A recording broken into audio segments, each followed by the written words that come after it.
दोस्तों बीते कुछ सालों में पावर रेंजर्स के बहुत सारे सीजन्स देखने के बाद हम लोग अपने फेवरेट सीज़न डिसाइड कर चुके हैं। लेकिन कोई भी शो या मूवी कितनी अच्छी है और मासेस को कितनी पसंद आई है, ये जानने का सबसे आसान तरीका अभी भी आईएमडीबी की रेटिंग को माना जाता है। तो ऐसे में सवाल ये आता है कि हमारे फेवरेट पावर रेंजर्स आईएमडीबी की लिस्ट में कहाँ पर स्टैंड करते हैं। हेलो दोस्तों, बहुत बहुत स्वागत है आपका हमारे और आपके अपने चैनल थ्रिल स्टेशन पर। मैं हूँ अजय और आज के इस वीडियो में हम लोग पावर रेंजर्स के हर सीज़न की आईएमडीबी रेटिंग के बारे में बात करने वाले हैं, जहां हम लोग वर्स्ट से होते हुए बेस्ट तक जाएंगे और देखेंगे कि पावर रेंजर्स के किस सीजन ने ऑडियंस को कितना इंप्रेस किया है। अब क्योंकि मुझे पता है कि आप लोग पावर रेंजर्स के सभी सीजन्स के बारे में ऑलरेडी बहुत कुछ जानते हैं, इसीलिए हम लोग यहाँ पर ज़्यादा डिटेल में नहीं जाएंगे। ये वीडियो सिर्फ आईएमडीबी रेटिंग के बारे में है, इसलिए सिर्फ हर सीज़न की आईएमडीबी रेटिंग के बारे में बात करेंगे और अगर किसी सीज़न से रिलेटेड कोई स्पेशल इन्फॉर्मेशन हुई तो वो मैं मेंशन कर दूंगा। तो बिना ज़्यादा समय गवाए आइए शुरू करते हैं।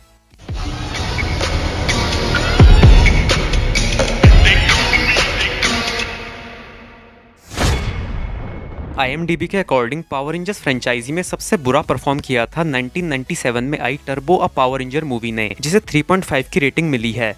इस फिल्म ने बॉक्स ऑफिस पर 9.6 मिलियन डॉलर्स का बिजनेस किया और इसे आज तक बनी सबसे वर्स्ट सुपर हीरो मूवीज में से एक कंसिडर किया जाता है। इस फिल्म की जबरदस्त कामयाबी से क्रिएटर्स इतने ज्यादा घबरा गए कि हमें अगले 20 साल तक कोई भी पावर रेंजर मूवी देखने को नहीं मिली। इससे थोड़ा ऊपर आते हैं पावर रेंजर सैमुराई, जिन्हें आईएमडीबी पर 4.9 की रेटिंग मिली है। ये सीजन 2011 में आया था और इसमें कुल मिलाकर 45 एपिसोड्स थे। वैसे इसके सेकेंड सीजन यानी पावर रेंजर सुपर सैमुराई को 7.7 की रेटिंग मिली है, लेकिन वहां पर बहुत ही कम लोगों ने इसे रेटिंग दी है। तो इसीलिए ये नहीं कहा जा सकता कि सीजन को मासेस ने पसंद किया है, क्योंकि सिर्फ डाई हार्ड फैंस ही दूसरी बार वेबसाइट में जाकर सेकंड सीजन को रेटिंग देने की जहमत उठाएंगे। और अगर फैंस ये तकलीफ उठा रहे हैं तो जाहिर है कि वो ज्यादा रेटिंग ही देंगे। दोस्तों पावर रेंजर सैमुराई से थोड़ा सा ऊपर है 5.2 रेटिंग के साथ mighty morphine power ranger movie, जो 1995 में आई थी और टर्बो पावर रेंजर मूवी के मुकाबले ये थोड़ी सी ज़्यादा सक्सेसफुल रही थी। इस फिल्म को बनाने का ओवरऑल बजट था 15 मिलियन डॉलर्स और इसने बॉक्स ऑफिस पर 66 मिलियन डॉलर्स का बिजनेस किया था।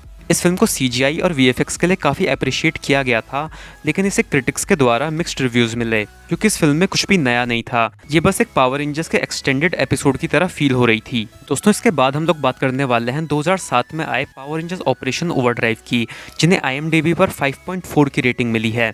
और ये देखना वाकई मेरे लिए बहुत शौक की बात थी। मेरे ख्याल से ऑपरेशन ओवरड्राइव इतने भी बुरे नहीं थे। इनका कॉन्सेप्ट अच्छा था, जॉर्ड्स अच्छे थे और इस सीज़न के हर एपिसोड में हमें नगीनों को खोजने का जो सफ़र दिखाया जाता था वो देखने में भी काफ़ी मज़ा आता था। तो ऐसे में पावर रेंजर्स ऑपरेशन ओवरड्राइव की रेटिंग इतनी कम होना मेरे लिए बहुत ही ज़्यादा हैरानी की बात है। बाकी आप लोग हमें कमेंट सेक्शन में ज़रूर बताइएगा कि आपके हिसाब से पावर रेंजर्स ऑपरेशन ओवरड्राइव की आईएमडीबी रेटिंग इतनी कम क्यों है। पावर रेंजर्स ऑपरेशन ओवरड्राइव से थोड़ा सा ऊपर आते हैं पावर रेंजर्स टर्बो, जिन्हें आईएमडीबी पर 5.5 की रेटिंग मिल चुकी है। ये सीज़न 1997 में आया था और इसमें कुल मिलाकर 45 एपिसोड्स हैं। दोस्तों इसके बाद हम लोग बात करने वाले हैं पावर रेंजर्स मेगा फोर्स की, जिन्हें आईएमडीबी पर 5.6 की रेटिंग मिली है। और बहुत ही हैरानी वाली बात यह है कि लेजेंडरी रेंजर मोड जैसा कमाल का कॉन्सेप्ट और लेजेंडरी रेंजर बैटल जैसा जबरदस्त क्लाइमैक्स होने के बाद भी ये सीजन आईएमडीबी पर बहुत ज्यादा रेटिंग हासिल नहीं कर सका, जिससे हमें ये पता चलता है कि सिर्फ शो का कॉन्सेप्ट ही नहीं बल्कि उसकी स्टोरी भी दमदार होनी चाहिए। दोस्तों इसके बाद हम लोग बात करने वाले हैं पावर रेंजर्स निंजा स्टील की, जिसकी आईएमडीबी रेटिंग है 5.8 और इस सीजन में कुल मिलाकर 44 एपिसोड्स थे। दोस्तों अगर पावर रेंजर्स निंजा स्टील से थोड़ा सा ऊपर जाएं तो यहाँ पर हमारे पास आ जाती है एक और पावर रेंजर मूवी, जो पावर रेंजर फ्रेंचाइजी की तीसरी और अभी तक आई आखिरी फिल्म है। ये फिल्म 2017 में आई थी और इसे आईएमडीबी पर 5.9 की रेटिंग मिली है। अनफॉर्चुनेटली ये फिल्म बॉक्स ऑफिस पर फ्लॉप रही और ये देखना बहुत ही ज़्यादा दुख की बात है कि जो power ranger franchise TV serials में इतने सालों से इतना अच्छा काम कर रहा है, वो फिल्म बनाने के मामले में पूरी तरह से फेल हो जाता है। क्रिएटर्स की आगे चलकर पावर रेंजर्स पर 5 से 7 फिल्में बनाने का प्लान था और इस फिल्म के सीक्वल में डॉक्टर टॉमी ऑलिवर का कैरेक्टर भी इंट्रोड्यूस होने वाला था, लेकिन बॉक्स ऑफिस पर इस फिल्म के खराब परफॉर्म करने की वजह से फ्यूचर के सभी प्रोजेक्ट्स को कैंसिल कर दिया गया। दोस्तों इसके बाद हम लोग बात करने वाले हैं पावर रेंजर्स वाइल्ड फोर्स की, जिन्हें आईएमडीबी पर 6.1 की रेटिंग मिल चुकी है। और अगर मेरे से पूछो तो मुझे ये रेटिंग थोड़ी कम लगती है। मेरे ख्याल से वाइल्ड फोर्स की कहानी में काफी डेप्थ थी और कहानी का बैकग्राउंड भी काफी अच्छा था, तो मेरे ख्याल से ये रेटिंग थोड़ी सी ज्यादा होनी चाहिए थी। अगर थोड़ा आगे बढ़े तो हमारे पास आते हैं पावर रेंजर्स निंजा स्टॉर्म, जिसकी आईएमडीबी रेटिंग है 6.3 और ये सीजन 2003 में आया था। ये वो दौर था जब डिज्नी ने पावर रेंजर्स फ्रेंचाइजी को टेक ओवर कर लिया था और पावर रेंजर्स का पूरी तरह से काया पलट करके रख दिया था। दोस्तों अगले रैंक के लिए पावर रेंजर्स के 3 सीजन्स के बीच टाई हुआ है, जहां हम लोग बात करने वाले हैं power rangers Zeo, power rangers light speed rescue और पावर रेंजर्स डायनो चार्ज की। और इन तीनों ही सीजन्स की IMDb रेटिंग है 6.4। इससे थोड़ा सा ऊपर आता है 6.5 रेटिंग के साथ पावर रेंजर्स का पहला season mighty morphine power rangers. और इस सीजन को दुनिया से पहली बार पावर रेंजर्स को इंट्रोड्यूस कराने का क्रेडिट जाता है। और इससे थोड़ा सा ऊपर आती है 6.6 रेटिंग। और कमाल की बात तो ये है कि पावर रेंजर्स के 1, 2 या 3 नहीं बल्कि पूरे के पूरे 5 सीजन्स ने ये रेटिंग हासिल की है। जी हाँ दोस्तों, हम लोग बात कर रहे हैं power rangers SPD, power rangers Mystic Force, power rangers Jungle Fury, power rangers RPM और पावर रेंजर्स बीस्ट मॉर्फर्स की। और इन पांचों ही सीजन्स ने 6.6 की IMDb रेटिंग हासिल की है। और दोस्तों यहाँ से अब हम टॉप 5 सीजन्स के बारे में बात करना शुरू करने वाले हैं, तो अपना दिल थाम कर बैठिए। तो सबसे पहले हम लोग बात करने वाले हैं 2004 में आए पावर रेंजर्स डायनो थंडर के बारे में, जिनकी IMDb रेटिंग थी 6.7।